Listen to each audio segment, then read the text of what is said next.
नमस्कार, cooking with वैशालीमध्ये तुम्हा सर्वांचे मनपूर्वक स्वागत। आज मी तुम्हाला चमचमीत अशी कोळंबी भाताची रेसिपी दाखवणार आहे। सर्वप्रथम आपण भात शिजवून घेऊ। यासाठी मी अगोदरच पाणी गरम व्हायला ठेवलेले आहे। त्यासाठी मी अर्धा किलो अख्खा बासमती राईस स्वच्छ धुवून भिजत ठेवलेला आहे आणि अर्धा किलो कोळंबी स्वच्छ धुवून घेतलेली आहे। आता पॅन मध्ये 2 चमचे तूप घालून त्यावर मी हा सर्व गरम मसाला फोडणीला देणार आहे। त्याच्यामध्ये मी लवंग, हिरवी वेलची, मसाला वेलची आणि दालचिनी आणि हा तेजपत्ता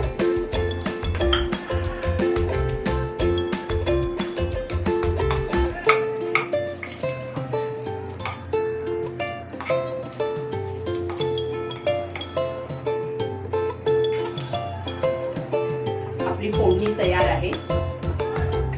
आता हे गरम मसाल्याचं मिश्रण आपण या पाण्यामध्ये उकळून घेऊ। त्यामध्ये 2 चमचे मीठ घालून घेऊया।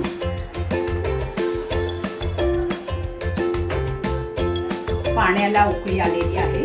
आता हा भात आपण ह्याच्यामध्ये शिजवून घेऊया। तुम्ही पाहू शकता भात छान मोकळा झालेला आहे। आता आपण हा एका चाळणीमध्ये निथळून घेऊया। आता आपण कोलंबी मॅरिनेट करून घेऊया। त्यासाठी मी लिंबाचा रस, चवीनुसार मीठ, हळद, 2 चमचे लाल तिखट, गरम मसाला पावडर आणि हा पुलाव मसाला आपण मिक्स करून घेऊया। आता आपण कोलंबी मसाला तयार करून घेऊया। त्यासाठी मी 3 मध्यम आकाराचे कांदे आणि 2 छोटे टोमॅटो घेतलेले आहेत। आता पातेल्यामध्ये मी 4 चमचे तेल,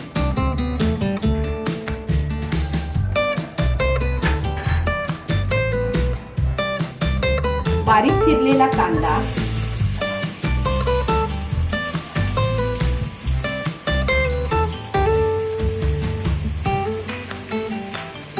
बारीक चिरलेला टोमॅटो,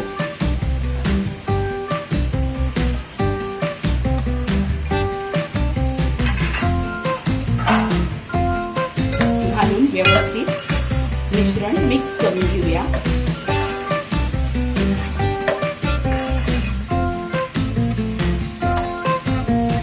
त्यावर मी 2 चमचे आलं लसूण पेस्ट,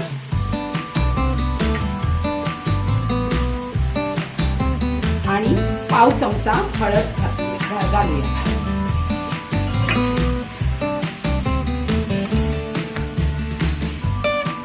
कांदा छान मुरत आलेला आहे। आता आपण हे कोळंबीचे तयार मिश्रण त्यामध्ये एकजीव करून घेऊया।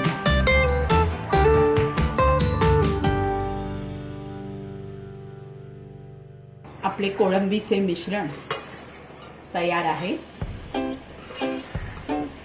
आता हा शिजलेला भात आपण यामध्ये मिक्स करून घेऊया।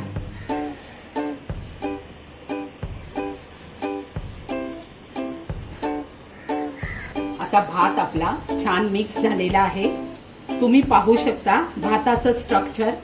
भात छान मोकळा झालेला आहे आणि कोलंबीला पण एक प्रकारचं छान कोटिंग आलेलं आहे।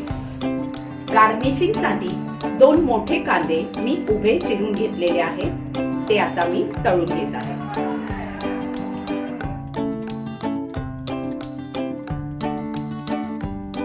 आता आपण ह्या भाताला गार्निश करूया। गार्निशिंग साठी मी हा तळलेला कांदा वरून कोथिंबीर घालून 5 मिनिटं आपण दम द्यायला ठेवूया। 5 मिनिटे झालेली आहेत। आता आपण हा भात सर्व करून घेऊया। तुम्ही भाताचे स्ट्रक्चर बघू शकता. भात असा छान मोकळा झालेला आहे. त्याला छान सुगंधही सुटलेला आहे. तुम्ही सर्वांनी माझी ही रेसिपी पाहिल्याबद्दल मी तुमचे धन्यवाद मानते. तुम्हाला जर माझी ही रेसिपी आवडली असेल तर तुम्ही तिला लाईक करा, शेअर करा, कमेंट करा आणि सबस्क्राईब करायला विसरू नका.